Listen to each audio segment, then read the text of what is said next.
তোমরা সবাই কেমন আছো? আশা করি ভালোই আছো। আমিও খুবই ভালো আছি।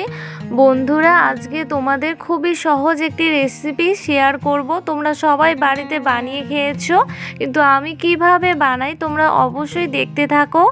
অবশ্যই একটি লাইক ও একটি কমেন্ট করে পুরো রেসিপিটি একদম স্কিপ না করে দেখতে থাকো। এখানে একটি বাঁধাকপি, কয়েকটি সিম, দুটো আলু আর একটি বেগুন নিয়েছি, কেটে নেব। এখানে আলু, বেগুন, বাঁধাকপি, সিম কেটে নিয়ে জল দিয়ে একদম পরিষ্কার করে ধুয়ে নিয়েছি। কড়াই গরম হয়ে গেছে, এবার কড়াইতে দিয়ে দিলাম সর্ষের তেল। নেড়ে নিয়ে তেল হালকা গরম করে নেব। এবার তেলের মধ্যে ফোড়নে দিয়ে দেব একটি ছোট মাপের পেঁয়াজ কুচি আর 3-4টের মতো চেরা কাঁচা লঙ্কা। নেড়ে নিয়ে কাঁচা লঙ্কা আর পেঁয়াজ হালকা করে ভেজে নেব। পেঁয়াজ লঙ্কা হালকা ভেজে নেওয়া হয়ে গেছে। এবার এখানে দিয়ে দেব হাফ চা চামচের মতো পাঁচফোড়ন। নেড়ে নিয়ে পাঁচফোড়ন হালকা ভেজে নেব। এবার এখানে কেটে রাখা বাঁধাকপি, আলু, বেগুন, সিম দিয়ে দেব।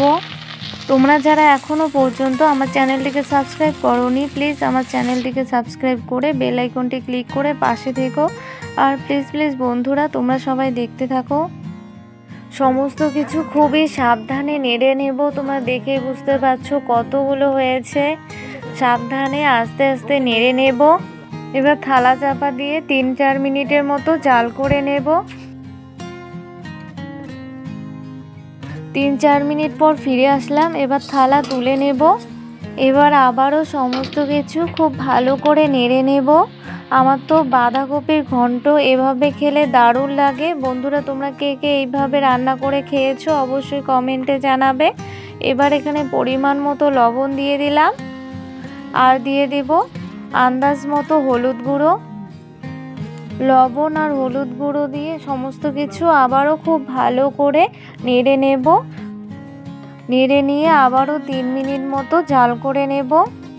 তোমরা যারা নতুন বন্ধু হতে চাও, বড় ভিডিও দেখে নিয়ে তারপর বন্ধু হবে। বন্ধু হয়ে কমিউনিটিতে একটি লেটার দিয়ে আসবে। আমি জানি অনেকে এইভাবে বাঁধাকপির ঘন্ট বানিয়েছো, তবু তোমাদেরকে শেয়ার করলাম। 3-4 মিনিট পরে ফিরে আসলাম। সমস্ত কিছু খুব ভালো করে নেড়ে নিয়েছি। এরপর এখানে 1 চা চামচ গোটা জিরে আর একটুখানি আদা বেটে নিয়েছি শিলনোড়ায় দিয়ে দিলাম। এবার আবারও সমস্ত কিছু খুব ভালো করে নেড়ে নিয়ে 6 থেকে 7 মিনিটের মতো জাল করে বাঁধাকপি, আলু, বেগুন, সিম খুব ভালো করে সেদ্ধ করে নেব। বন্ধুরা, আমার রান্নার ভিডিওগুলি তোমাদের কেমন লাগে অবশ্যই কমেন্টে জানাতে ভুলবে না। হাই আছে 6 থেকে 7 মিনিটের মতো জাল করে ফিরে আসলাম। বেগুন, আলু, বাঁধাকপি, সিম খুব ভালো করে সেদ্ধ হয়ে গেছে। এবার এখানে ধনেপাতা কুচি দিয়ে দিলাম।